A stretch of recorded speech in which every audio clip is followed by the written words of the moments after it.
Claro, vamos lá. A nossa ideia, sempre com os convidados que a gente traz aqui, é dar espaço pra gente falar sobre o convidado também. Porque, cara, vocês estão aí na pegada de Inter, informação.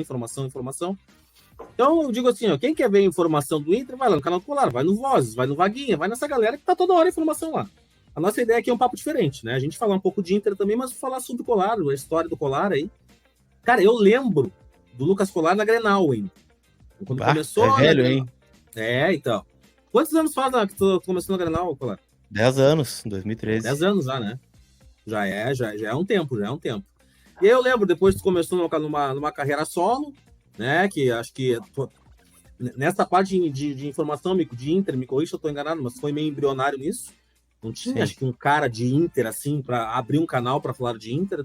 Se eu tô comentando algum...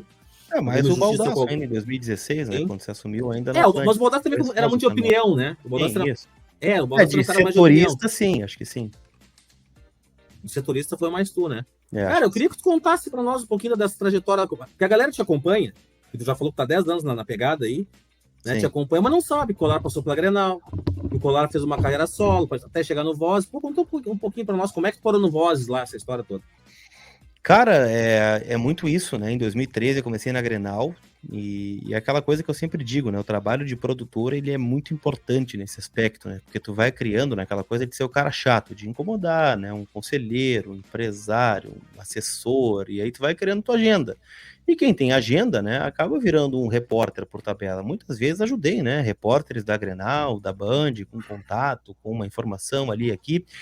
E naquela época da Grenal ainda estava surgindo bastante as redes sociais, né? Então eu tinha por praxe, né, tudo que eu tinha de informação, colocar no Twitter à época, né? Estava surgindo aquela coisa toda e alimentar as redes sociais. E a partir dali eu comecei, né, a ter um pouco de público. Eu era um cara tímido ainda, né? E uma das cadeiras da faculdade era sobre televisão, sobre as coisas, né, de mostrar o rosto, aquela coisa toda.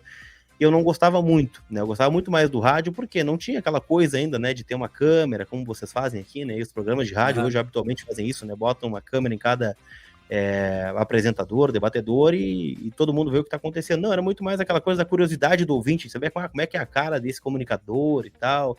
Era algo muito mais, né, do rádio, vocês que consomem mais. Gol do Corinthians. Rádio, né? Transmissão. Opa. Empatou? Parece que sim. Parece que a galera tá comemorando aí. Hã? Virou? Como virou? Cara, tava 2x1. Lembra, Tafarel, no meio da explicação do Colar? Tá 2x2, cara. Tá 2x2, tá. Desculpa, esse resultado não serve. 2x2 não serve. Mas voltando assim, né, eu vejo que hoje é muito diferente. Então eu tinha essa coisa do rádio, gostava muito porque eu acompanhei muito futebol, né, desde pequeno, ia no estádio com o pai há muitos anos, desde 2000, e ali por 2004 o pai comprou, né, 2 locadas no Beira-Rio e a gente ia a todos os jogos, todos. Acho que de 2004 até 2013, quando eu entro na Grenal, eu perdi pouquíssimos jogos, inclusive naqueles jogos de Estádio do Vale, Centenário, a gente ia quase todos. E aí criei, né, esse vínculo e sempre tive essa dificuldade de me desapegar do jornalismo e do Inter. Eu queria ser jornalista para falar do Inter, né, acompanhar o Inter. Mas quando entra na Grenal, a primeira coisa que fizeram foi me colocar como setorista do Grêmio. Tu quer ser repórter? Vai fazer Grêmio. Era muito comum antigamente fazer isso, né? Claro, pegar o cara colorado, botar no Grêmio e o gremista no Colorado, né? Na Grenal não tinha muito isso por escolha, era muito por demanda, porque era uma gurizada que estava começando e, enfim, tinha que rodar, não tinha aquela coisa do repórter fixo, tu vai fazer Grêmio, tu vai fazer Inter. Não, é por dia. Na terça tu vai fazer Inter e na quarta tu vai fazer Grêmio. Então, tu tinha que estar em contato com os dois quase que full time, assim, né, de informação. E aí, cara, a gente vai tendo uma outra visão da parada, assim, né, tu vai criando, né, vínculo com outras pessoas, né, com dirigentes do Grêmio, muitas vezes, né, trocava mensagem. Fica aquela coisa do lado positivo de tu não secar tanto, né? Eu detesto o Grêmio, né? Seco até se jogar contra um cachorro. O time de cachorro vou estar latindo na arquibancada. Mas não é aquela coisa assim, mais na época, né? De secar, porque eu sabia quem é que estava ganhando e quem ganhava talvez merecia ganhar naquele momento. Por conta do... Agora virou o Corinthians. Aí Agora virou o Corinthians. O Tafarel veio do futuro, cara. Tafarel veio à frente. Põe o Farido aqui, meu.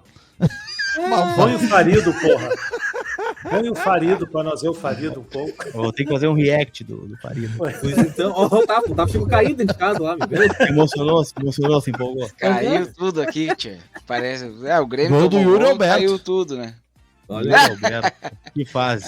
Que sensacional. e aí, Mas em resumo Vamos lá. isso, Cunha, até para não alongar muito, mas eu vejo que a minha trajetória ela tem muito disso, né? De tentar ser o diferente. Eu, por exemplo, saí da Band em 2017 justamente porque via que como repórter eu não ia ter muita oportunidade lá. Eu não lembro, não tinha lembrança que tu passou na Band. Eu fui para ser produtor, né, do programa do Zé Aldo Pinheiro e do Gabriel Correia ainda em 2017, fazer todo o trabalho de produção. Também no programa que tinha o Bagel, o Mr. P e o Paulo Brito, só que era muito isso. Mas aí era um não cara tinha bom o de canal do bastidor. Colar ainda. Na Band não tinha o canal do Colar ainda. Tinha só o Twitter ali. Era só Tá. mais Twitter mesmo. E aí, cara, eu vi que tinha Matheus Trindade, tinha Bruno Ravazoli, tinha JB, tinha uma turma muito boa de repórteres que todos praticamente seguem aí na ativa Sim. e fazendo muito sucesso. Eu não ia ter oportunidade como repórter de fazer o setor, de fazer um jogo, de fazer uma jornada. Não ia acontecer. E eu tomei a decisão, né, de seguir minha carreira nas redes sociais e em especial na Inferno, que vocês vão lembrar, não era uma rádio ainda. A Inferno era um Sim. site. Eu escrevia Inferno no meu matérias. destino. Isso, era um portal ainda, escrevia matérias para lá. E aí surgiu a ideia, né, de botar um programa, né, com a Inferno, ainda naquele primeiro momento, topei a ideia. E a partir daí as coisas aconteceram, né, até chegar no Bairrista e agora no Voz do Gigante desde 2020, que foi uma ideia do Bess e do Ernest, que queriam criar um canal, afinal eles tinham saído, né, o Bess tinha saído recém da RBS e o Ernest estava no Canadá, né, fazendo mestrado em comunicação. Só que aquela coisa da cachaça, né? O cara foi lá pro Canadá, não ia falar de Inter, não ia falar de esporte. Fazer as lives na frente do piano. Vamos fazer um canal. Tá, vamos fazer um canal. E aí, né, se criou a ideia do Voz, eu já vinha com uma ideia de rede social muito forte, que a Dani, minha mulher que trabalha comigo também, e eu sempre digo, né, que ela eu sou o rosto, né, e ela é o cérebro e o coração de tudo isso, né, que me incentivou a botar a cara, fazer Legal. stories, né, ficava muito ruim os stories, né. Quem pega o meu Instagram lá no começo, o primeiro vídeo, desce e tem paciência de rolar até a primeira postagem, é um horror, né, pra quem tem vergonha de fazer vídeo, olha lá e se inspira, né, porque era muito ruim, cara, e melhorou, enfim, faço isso todo dia, então acho que melhorou um pouquinho. E a partir daí a gente foi crescendo, né? Fazendo esse trabalho no Instagram. A gente chamava aqui de Inter 360 quase, né? Que era às vezes a mesma matéria, só que ela entra de uma forma no Twitter, ela entrava de uma forma no Facebook, ela entrava de uma forma no Instagram, de outra forma no canal, porque são públicos diferentes. Que daqui a pouco o cara tem 5 minutos, ele vai olhar o Twitter. Bom, ali tá a notícia. Sim. Eu tenho 10 minutos, eu vou olhar um vídeo no YouTube. Isso é algo Sim. mais amplo. Eu tenho ali o Instagram, tô rolando ali. Bom, tem que ser algo mais dinâmico também. Então, aos poucos a gente foi aprendendo isso e deu certo, né? Até chegar aqui no Vozes e no Colar, que são coisas diferentes, mas que andam, né, sempre juntas. E deixa eu perguntar, porque eu gosto do bastidor. O Colar tava lá, começou o canal dele. Eu me lembro quando tu começou e foi pro Voz, o teu canal já tava legal. Já tava já tava bem.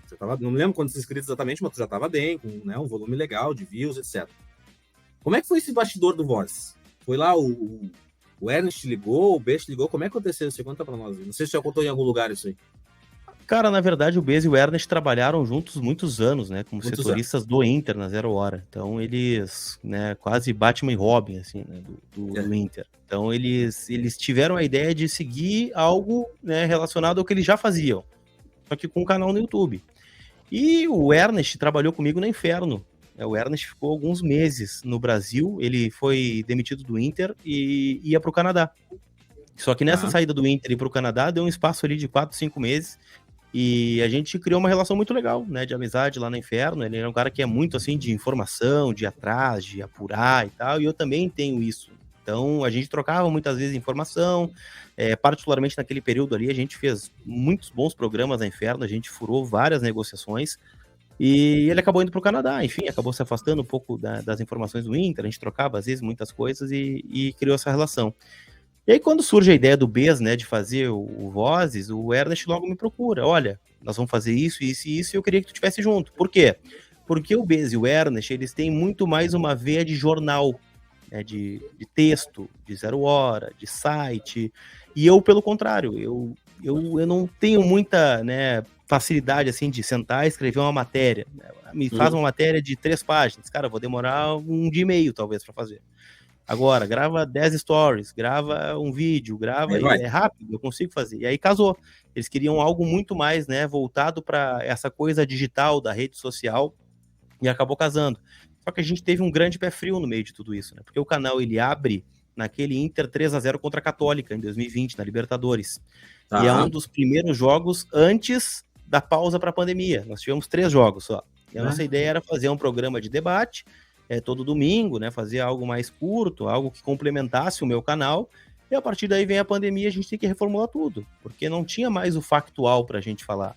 O futebol estava parado, os jogadores estavam de férias, não tinha previsão de voltar ao futebol, e o futebol dentro daquele momento era uma das coisas que menos importava, na verdade, né? A gente via pauta sobre vacinação, sobre número de mortos e aquela coisa toda, e a gente decidiu, né, se reinventar dentro do próprio canal. Aí os guris já tinham, né, uma boa relação com ídolos do passado, que eles conviveram praticamente diariamente.